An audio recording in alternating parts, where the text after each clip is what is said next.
السلام علیکم ناظرین، 18 ذی الحجہ 28 جولائی ہے۔ ادھر دارالحکومت دہلی سے بڑی خبر آ رہی ہے کہ آج بھی وہاں مہیپال پور وسنت گنج روڈ پر ایک مدرسہ انوار القرآن محمدیہ اور مسجد سید گوہر علی شاہ قدیم کو ڈی ڈی اے نے گرا دیا ہے، اور 24 گھنٹے پہلے بھی ایک مسجد پر ڈی ڈی اے نے حملہ کیا تھا اور ڈی ڈی اے نے مسجد کو گرا دیا ہے۔ اس طرح کل سے اب تک ڈی ڈی اے 2 مسجدیں گرا چکا ہے، ان میں ایک مدرسہ بھی گرایا جا چکا ہے۔ سوال یہ ہے کہ ڈی ڈی اے کی اتنی ہمت کیوں بڑھ رہی ہے کہ وہ ہماری مسجدیں اور ہمارے مدرسے کیوں گرا رہا ہے، اتنی ہمت کیوں بڑھ رہی ہے؟ یہ سوال قابل غور ہے۔ یہ اس لیے ہو رہا ہے کہ بہت سی مسجدوں کا، بہت سے مدرسوں کا ہمارے پاس ریکارڈ نہیں ہے۔ سوال یہ ہے کہ ریکارڈ، آپ کہیں گے ریکارڈ کیسا ہوتا ہے، ریکارڈ کیا ہوتا ہے، ریکارڈ کہاں، ریکارڈ کا اندراج کہاں ہوتا ہے؟ اس کا جواب یہ ہے کہ 1938 کا جمع بندی ریکارڈ ہوتا ہے، ریونیو ریکارڈ ہوتا ہے، مالیات کا ریکارڈ ہوتا ہے۔ اس ریکارڈ میں اس زمین کی، اس جائیداد کی حیثیت کا اندراج ہونا ضروری ہے۔ مثال کے طور پر میں نے 50 سال پہلے، 100 سال پہلے کوئی زمین وقف کی، میں اس زمین کو خسرہ نمبر کے ساتھ میں، خطونی نمبر کے ساتھ میں، جمع بندی ریکارڈ میں، ریونیو ریکارڈ میں درج کراؤں گا، تب جا کر میری اس زمین کی وقف حیثیت مانی جائے گی۔ اگر وہاں درج نہیں ہے، اندراج نہیں ہے، تو میری اس جائیداد کی، زمین کی کوئی حیثیت کیسی بھی نہیں مانی جائے گی۔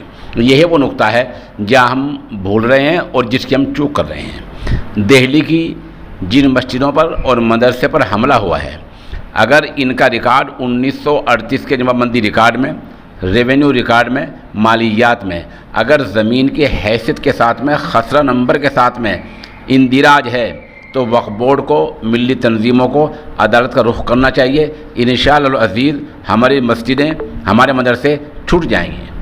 لیکن میں پھر درخواست کروں گا وقف بورڈ کے ذمہ داران سے، وہ خواہ ہریانہ میں ہے، خواہ پنجاب میں ہے، خواہ دہلی میں، خواہ کرناٹک میں ہے، ابھی وقت ہے، وہ دیوار پر لکھے کو پڑھ لیں، ہوش کے ناخن لیں۔ جتنی جائیدادیں ہیں، بجائے یہ کہنے کے کہ ہمارے ہیں، ہم یہ کر دیں گے، ہم وہ کر دیں گے، مسجد بنی ہوئی ہے، انہیں دکھتا نہیں، کہ بجائے اس طرح اشتعال انگیز الفاظ کہنے کے تمام جائیداد کا ریکارڈ درست کیا جائے۔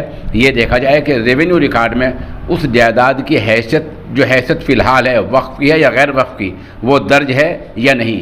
اگر درج نہیں ہے تو آپ کا کام یہ ہے کہ ریونیو ریکارڈ میں جائیداد کو درج کرائیں، خواہ جائیداد 1 ہو، خواہ 10 ہو، خواہ 20 ہو۔ اگر ریونیو ریکارڈ میں اندراج ہے تو پھر کوئی مسجد پر، کوئی مدرسے پر کوئی حملہ آپ کے نہیں کر سکتا ہے۔ اور وقف بورڈ والے یہ کام کب تک کریں گے، یہ نہیں کہا جا سکتا ہے۔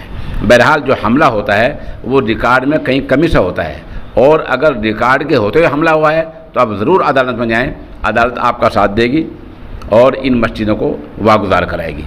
اب سوال یہ ہے کہ سرکار نے ایک قانون بنایا تھا کہ 1992 سے بعد میں بابری مسجد کو چھوڑ کر جس مسجد کی جو حیثیت ہے وہ اسی حیثیت میں باقی رہے گی۔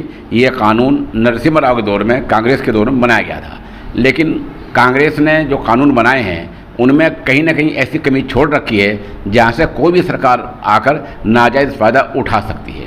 اس قانون کا دوبارہ مطالعہ کرنے کی ضرورت ہے۔ کہیں اس میں کچھ خامیاں ہیں کہ جائیداد کو ثابت کرنا پڑے گا یا نہیں کرنا پڑے گا، یہ خامیاں چھوڑ رکھی ہیں۔ اس میں اگر کوئی خامی ہے اس کو پورا کرا جائے۔